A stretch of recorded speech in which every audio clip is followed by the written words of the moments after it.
Baik, assalamualaikum warahmatullahi wabarakatuh. Saya akan membuat video mengenai materi kekuasaan, yaitu untuk menuntaskan tugas mata kuliah sosiologi politik.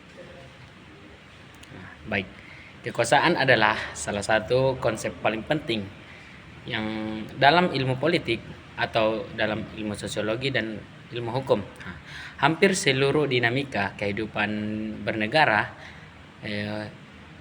hukum dan interaksi sosial berputar di sekitar bagian kekuasaan dan diperoleh, dijalankan, dan dipertahankan. Adapun definisi kekuasaan menurut para ahli secara umum, kekuasaan adalah kemampuan seseorang atau kelompok orang untuk memengaruhi perilaku orang atau kelompok lain, sehingga perilaku tersebut menjadi suatu dengan keinginan dan tujuan dari pemilik kekuasaan tersebut. Adapun yang saya kutip dari tokoh Max Weber,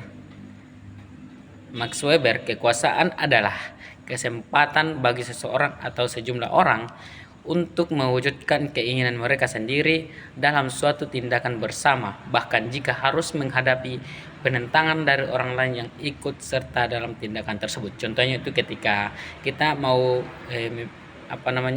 menjadi kepala desa, intinya kita mendaftar sebagai kepala desa.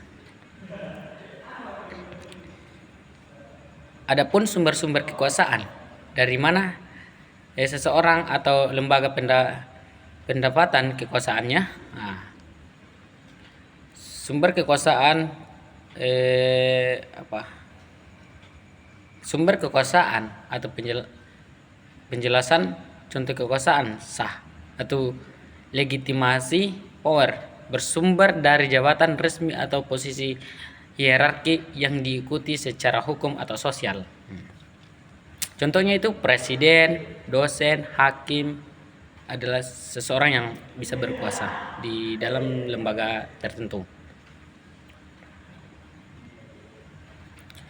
Dan yang ketiga yaitu legitimasi kekuasaan.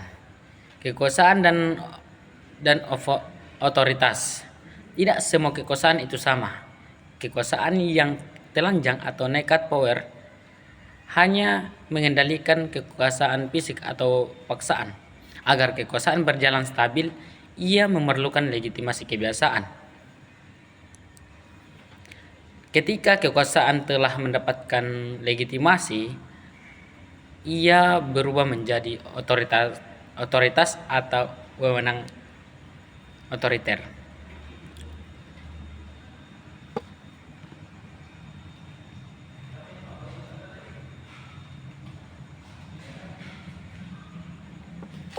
Adapun pembagian kekuasaan di Indonesia itu sendiri menurut Undang-Undang Dasar 1945,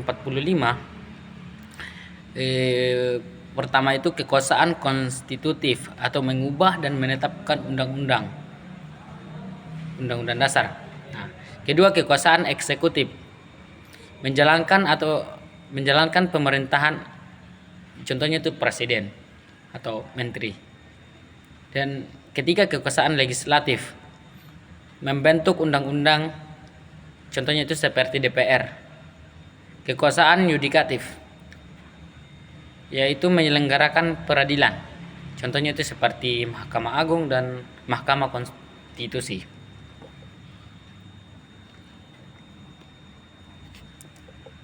Dan kekuasaan moneter, yaitu menetapkan kebijakan moneter, contohnya itu Bank Indonesia.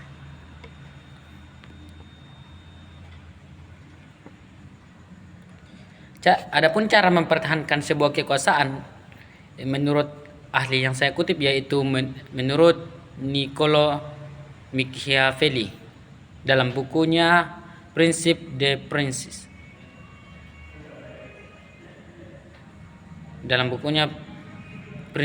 Prinsip penguasa seringkali menggunakan berbagai cara untuk mempertahankan kekuasaannya, baik melalui cara persuasif maupun koersif.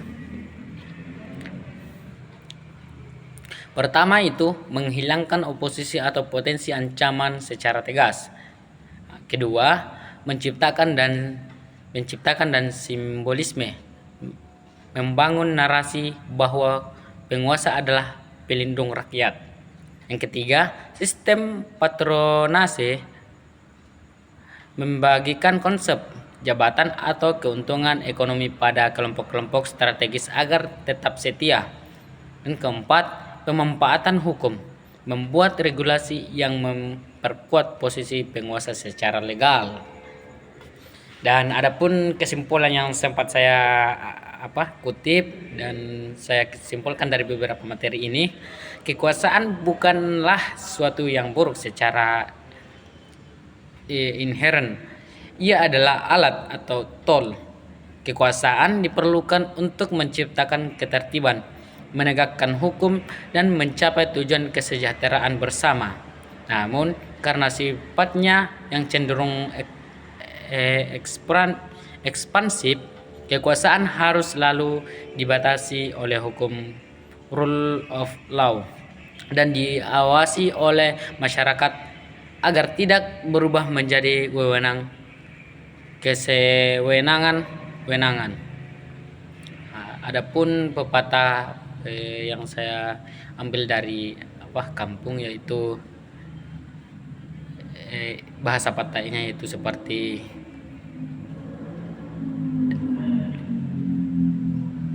dau leba serupa lali dan leba kok serupa wani. Artinya bahwa jangan kau pergi seperti lalat, karena lalat itu untuk hanya mencari kebusukan, dan kau pergi seperti lebah, karena lebah itu mencari sebuah yang bermanfaat atau yang manis-manis.